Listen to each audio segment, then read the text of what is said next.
Hey, welcome back to our Wednesday night Bible study. And this is our second installment looking at the story of Joseph from the Old Testament. In Genesis chapter 37 is where we're at. This is our second installment. I'm calling this one Betrayed. Joseph Betrayed. Last time we began this study of Joseph, and as I said last time, it's a story that can inspire us and teach us. We can learn truths about God and truths about life.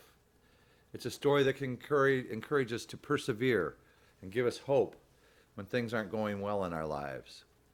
And I'd also like to add that it's a story that shows how God can use those who believe in him. He uses Joseph in mighty ways. He will use us in mighty and not so mighty ways, but he can use us as long as we're willing. So we left last time in the early part of Genesis chapter 37. We met 17-year-old Joseph. There's trouble brewing within his dysfunctional family. And the long and short of it is, Joseph is treated as a favorite child by his father Jacob, now called Israel. And his 10 older brothers are jealous. There's no great love for Joseph. When his father made a coat of many colors, it was too much. As it is said in verse 4 of Genesis 37, with Joseph as the subject, when his brothers saw that their father loved him more than any of them, they hated him and could not speak a kind word to him. To make matters even worse, Joseph related a couple of dreams he had, prescient dreams with the interpretation that the brothers would someday bow down to him. He would rule over them. So trouble is afoot. And let's continue the story today and see where it leads. In verse 12. Now his brothers had gone to graze their father's flock near Shechem. And Israel said to Joseph, as you know, your brothers are grazing the flocks near Shechem. Come, I am going to send you to them. Very well, he replied. So he said to him, go and see if all is well with your brothers and with the flocks, and bring word back to me. Then he sent him off from the valley of Hebron. It's interesting that the sons returned to the area called Shechem to pasture the animals. This is about 50 miles away. I don't want to spend too much time on it, but bad things had happened in Shechem.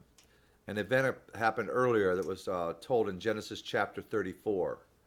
This was the very place where their sister Dinah had been raped, and it's where the brothers then killed all the men and raided their homes and the property. So maybe Jacob was thinking his sons might be in danger. He wanted Joseph to check on things and report back. Was Jacob oblivious to the hatred and jealousy within his own household? Did he have any idea of the danger he was sending his favorite son? You could say that he set Joseph up for what happens.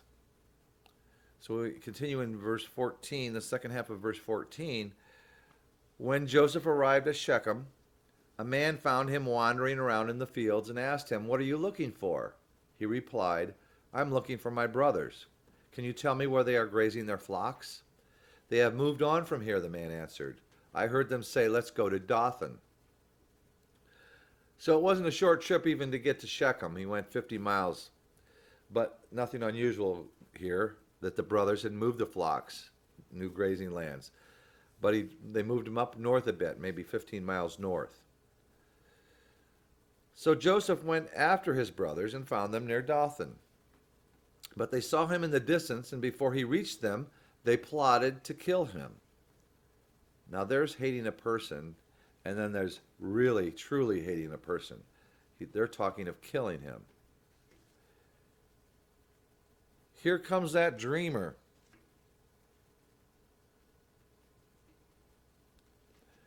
Here comes that dreamer, they said to each other. Come now, let's kill him and throw him into one of these cisterns and say that a ferocious animal devoured him. Then we'll see what comes of his dreams. So let's kill him. These are blood brothers sharing the blood of their father out to kill their brother. At this point, Reuben, the oldest, steps in. In verse 21, when Reuben heard this, he tried to rescue him from their hands. Let's not take his life, he said. Don't shed any blood. Throw him into this cistern here in the desert, but don't lay a hand on him. Reuben said this to rescue him from them and take him back to his father. So apparently Reuben, the oldest, wasn't with the rest during the initial scheming. And maybe Reuben, being the oldest, felt some responsibility for his younger brother. It sounds like he's saying, hey brothers, let's just teach him a lesson. Or they may have believed, go ahead and kill him, but let's not shed blood. But it looks like Reuben did have a plan to come back later, rescue Joseph, and return him home. So the brothers must have agreed with the plan, probably didn't know about a rescue. And in verse 23, so when Joseph came to his brothers, they stripped him of his robe, the richly ornamented robe, that's the coat of many colors he was wearing, and they took him and threw him into the cistern. Now the cistern was empty, there was no water in it. So he didn't drown right away. What was the first thing they did when Joseph arrived? They stripped him of his robe. The hated robe, that hated robe of special favoritism, was the first thing to go. They then carried out the amended plan down into a cistern with Joseph. As they sat down to eat their meal, they looked up and saw a caravan of Ishmaelites coming from Gilead. Their camels were loaded with spices, balm and myrrh, and they were on their way to take them down to Egypt. So notice what the brothers did after they threw him into the cistern. Doing such a terrible act, they had lunch. Anger and treachery can make a person hungry, apparently. But what they did next was an awful thing to do, especially to your brother. Judah, one of the older brothers, said to his brothers, what will we gain if we kill our brother and cover up his blood? Come, let's sell him to the Ishmaelites and not lay our hands on him. After all, he is our brother and our own flesh and blood. His brothers agreed. So there we go. Let's not have blood on our hands, but let's get rid of him. Better yet, let's make some money in the process. So when the Midianite merchants came by, his brothers pulled Joseph up out of the cistern and sold him for 20 shekels of silver to the Ishmaelites, who took him to Egypt. So the dirty deed was done. Put yourself in Joseph's sandals. You were totally innocent. You're sold for some silver. We know there must be more to Joseph's story because there's many chapters ahead, but it's not looking good right now. We're going to find out more what the brothers do, but let me digress for a minute here. You may have noticed these travelers who took Joseph are sometimes called Ishmaelites and sometimes called Midianites. Is this an error on the part of the teller of this story, presumably Moses? It first appears so, but who were these merchants? Who are Ishmaelites? They were descended from Ishmael. We talked about Ishmael several weeks ago when we were dealing with Abraham. Ishmael was Abraham's firstborn, the brother of Isaac. Joseph's grandfather is who Isaac is. That means these men were the great-grandchildren of Abraham. So were Joseph and his brothers. They were also great-grandchildren of Abraham. They were the great-grandchildren of Abraham, the whole mess of them. Abraham had a son Isaac, who had son Jacob, who was the father of Joseph. That makes Joseph and his brothers third cousins with these merchants. But then who are the Midianites?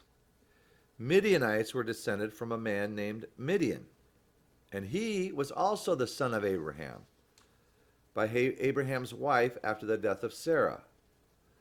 They too would be third cousins of both Joseph and his brothers and the Ishmaelites. Apparently, the Ishmaelite and Midianite cousins were traveling together. You got to remember now, timing-wise, these would just be great-grandchildren. There's probably only, we're talking hundreds at most, of Ishmaelites and Midianites. And a group of them, in traveling age, of men, were traveling together down to Egypt. We'll never know, but I wonder if they had any idea their victim was a relative. They even talked about that.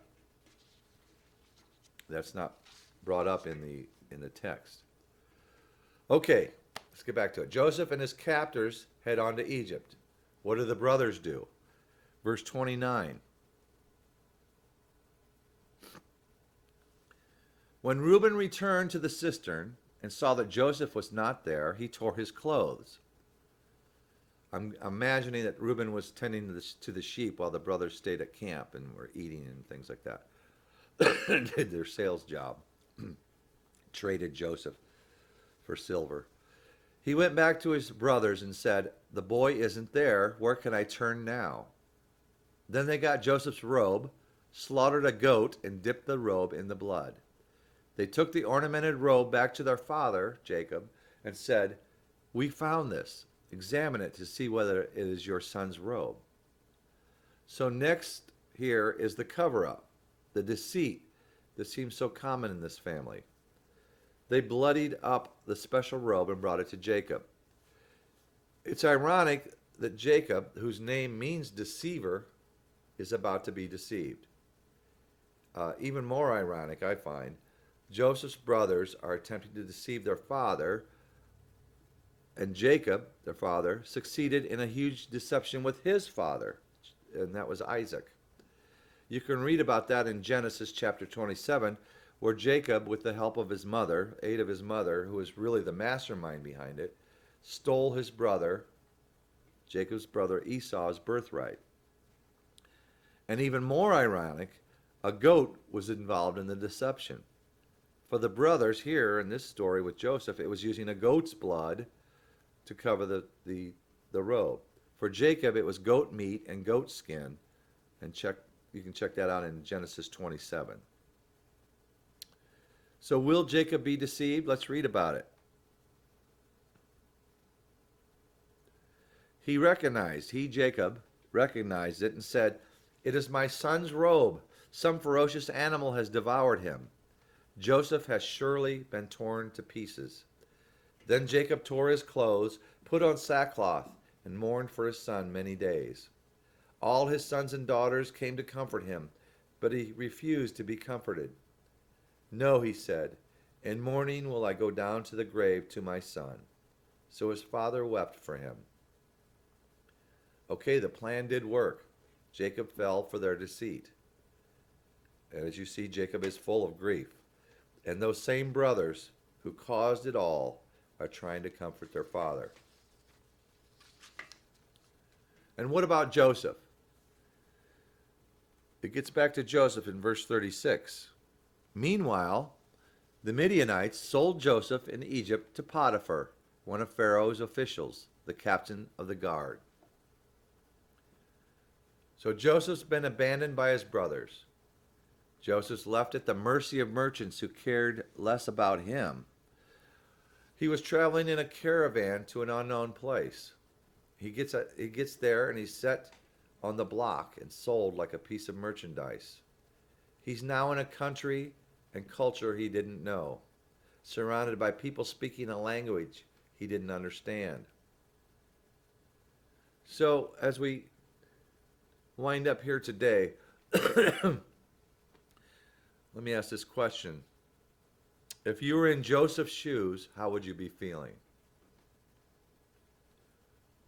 I'm sure many thoughts come to your mind if you think about this situation he's in. How would you be feeling? And I've given you a couple of examples. You have probably more. He felt abandoned. He felt alone, hopeless, forgotten, betrayed. Have you ever felt these things? Have you ever been in situations, hopefully never as drastically as this, where you do feel abandoned and alone and hopeless? How did you or how do you get through it? How will Joseph get through this? How is he taking it? We're going to find out next time his whole demeanor and his attitude and what he does with it. We'll take that up next time. Where's God in all of this? Where is trusting God in all this? So think about that. If you were in Joseph's shoes, how would you be feeling right now? All right, in the meantime, You all be safe and take care, and may the Lord be with you.